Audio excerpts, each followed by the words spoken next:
बालंगीरा अधिष्ठात्री देवी मां पाटनेश्वरी नगो मोर कोटि कोटि जुहार।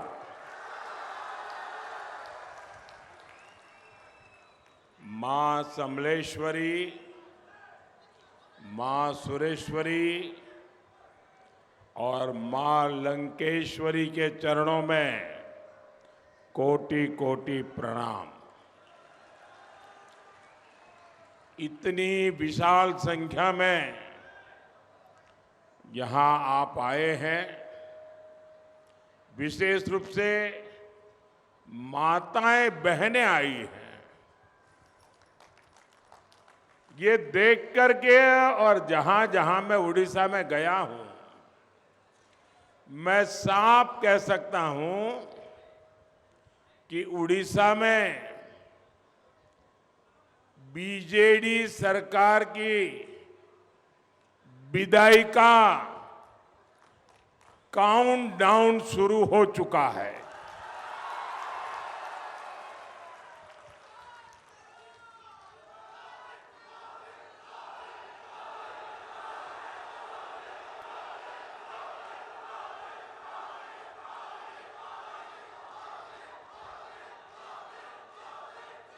पूरा उड़ीसा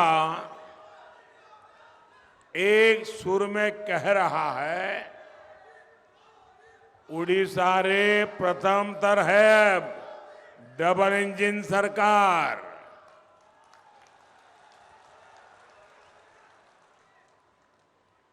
उड़ीसा में पहली बार डबल इंजन सरकार।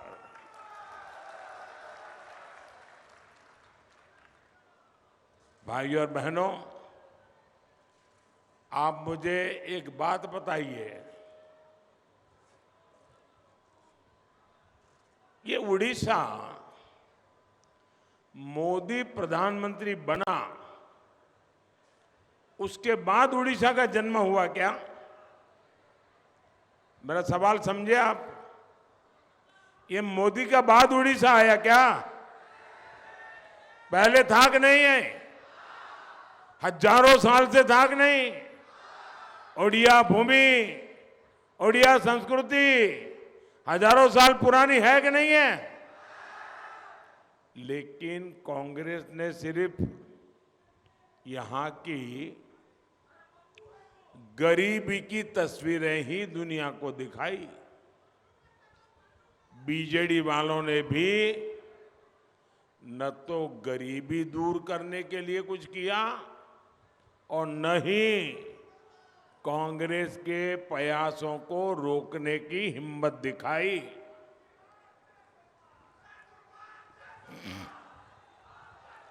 लेकिन साथियों, भगवान जगन्नाथ का ये बेटा, आपका ये बेटा ओडिशा की गौरवमयी धरोहर को मां भारती का सर्वश्रेष्ठ आभूषण मानता है।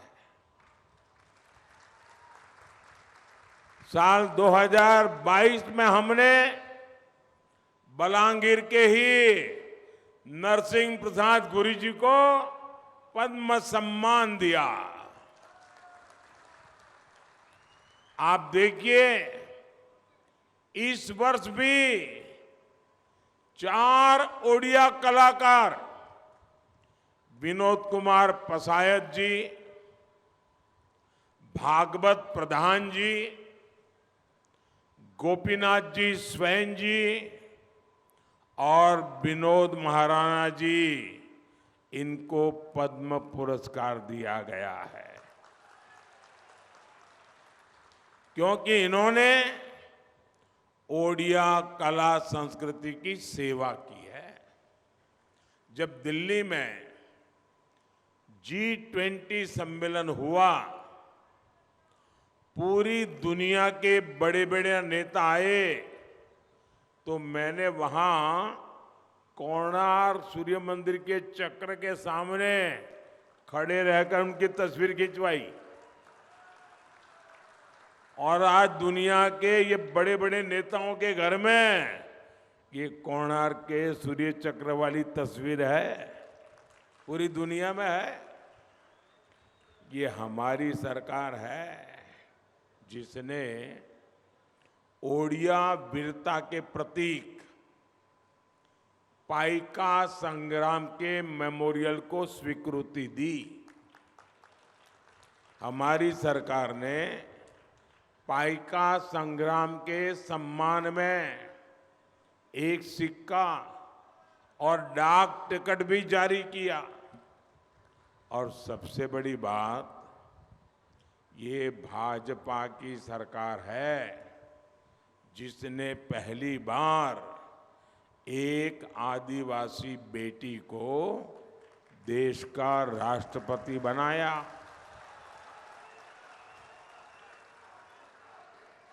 आज ओडिशा की बेटी देश की तीनों सेनाओं को कमांड करती है।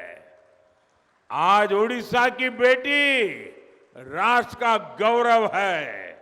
आज ओडिशा की बेटी राष्ट्र को दिशा दे रही है। ये उड़ीसा का गौरव हमारे लिए है। मुझे बताइए, जब ओडिशा की बेटी इतने ऊंचे पद पर पहुंची तो आपको गर्व होता है कि नहीं होता है? आप बताइए, आपको गर्व होता है कि नहीं होता है? आपको गर्व होता है कि नहीं गर्व होता है? उड़ीसा का सम्मान बढ़ा कि नहीं बढ़ा? माताओं बहनों का सम्मान बढ़ा कि नहीं बढ़ा? आदिवासी समाज का सम्मान बढ़ा कि नहीं बढ़ा? ये किसने किया? किसने किया? किसने किया? किसने किया भाई? किसने किया? अरे आपका जवाब गलत है। ये मोदी ने नहीं किया, ये आपके एक वोट ने कर दिया है। आपने वोट देकर के मोदी को बिठाया, इसके कारण उड़ीसा का गौरव पूरी दुनिया में हो रहा है। ये आपके वोट की ताकत है। मोदी तो निमित्त है। देश की हर मां बहन बेटी को इसका गर्व है। भाई और बहनों, ओडिशा के लोग बहुत ही स्वाभिमानी होते हैं। वो कभी अन्याय के सामने झुकते नहीं हैं। जब भी मैं उड़ीसा के बारे में सोचता हूं, मुझे जय राजगुरु, बक्सी जगबंधु, वीर सुरेंद्र साईं, ऐसे महापुरुषों का स्मरण होता है। मैं चंद्रशेखर बेहरा और उत्कलमणि गोपाल बंधु दास, ऐसे महान व्यक्तियों को याद करता हूं। मैं शहीद बाजी राउत और उनके साथियों को याद करता हूं। मैं डॉक्टर हरिकृष्ण मेहताब और बीजी बाबू को याद करता हूं। मैं उस भूमि के सपूत महाराजा राजेंद्र नारायण सिंह देव जी को भी स्मरण करता हूं। इन सभी ने कभी उड़ीसा के सिद्धांतों और इसकी अस्मिता से समझौता नहीं किया। आज ये लोग उड़ीसा की स्थिति देख करके क्या सोचते होंगे? उनके आत्मा पर कितनी बीतती होगी, कितने दुखी होती होगी उनकी आत्मा। आज उड़िया संस्कृति संकटों में घिरी हुई है। उड़िया अस्मिता कैसे बचेगी? हम उड़िया अस्मिता को किसी के यहां गिरवी नहीं रख सकते हैं दोस्तों।